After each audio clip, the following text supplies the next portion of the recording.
The most expensive mistake families make at Beaches Turks and Caicos isn't picking the wrong upgrade. It's picking their upgrade based on someone else's vacation. I've seen families spend $20,000 and come home disappointed, not because they made bad decisions, but because they took advice from people that don't vacation like them. Today, I'll show you how to figure out what's actually worth paying for. I've spent more than 85 nights at Sandals and Beaches resorts. I specialize in Beaches Turks and Caicos, and what I've learned is that families that love their vacations the most didn't necessarily spend the most money. They're the families who spend intentionally.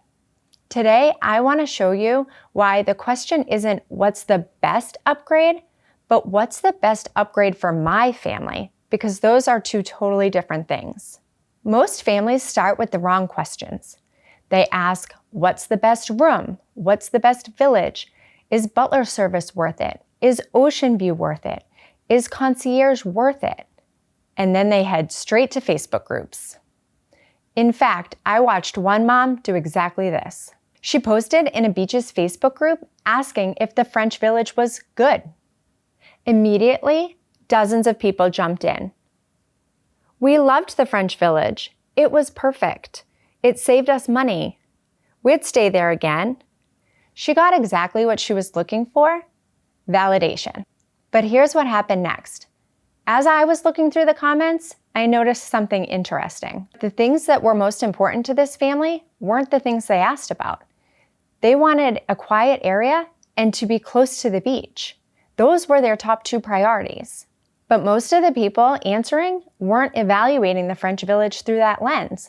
They were evaluating it through their perspective and what was important to their family. At one point, someone even told her that Key West was the most central village. But Key West is at the opposite end of the resort. And honestly, that's the problem. People are trying to help, but they're answering based on their own memory, priorities, and experience.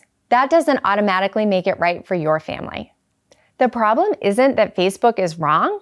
The problem is that Facebook can only tell you what worked for someone else's family. And that's where families get in trouble. Because when you're spending $15,000, $20,000, $30,000 on a beaches vacation, you don't need to know what somebody else loved. You need to know whether that same choice will create the experience that your family will want. For one family, being farther from the beach isn't a big deal.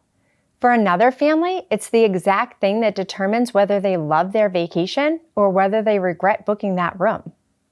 The internet can tell you what other families liked, but it can't tell you what your family will like. And that's where most families get stuck.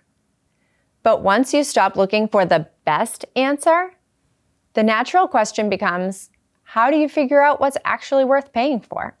The best upgrade isn't the most expensive one. It's the one that removes the most friction for your family. And this is where I think most travel advice completely misses the mark. People compare features, I compare experiences.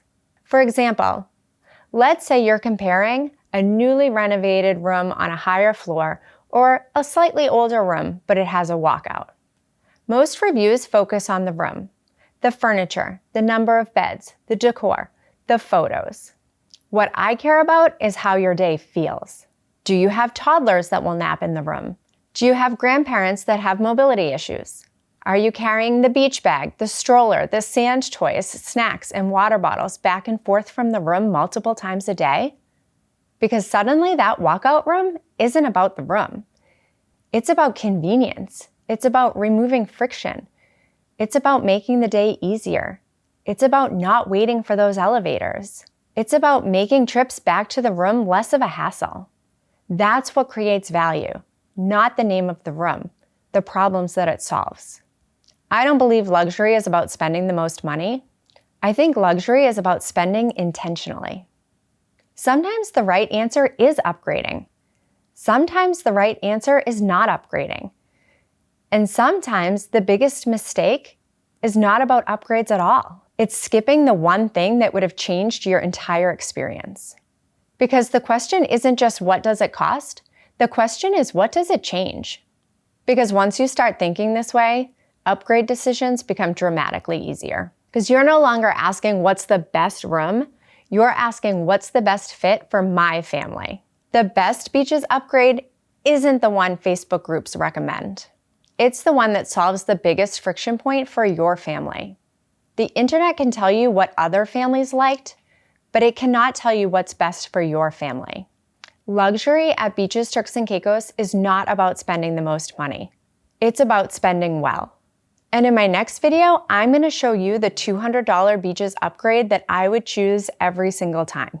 It's one of my favorite examples of how a relatively small investment can make a huge change in how your vacation feels. I'll see you in that video.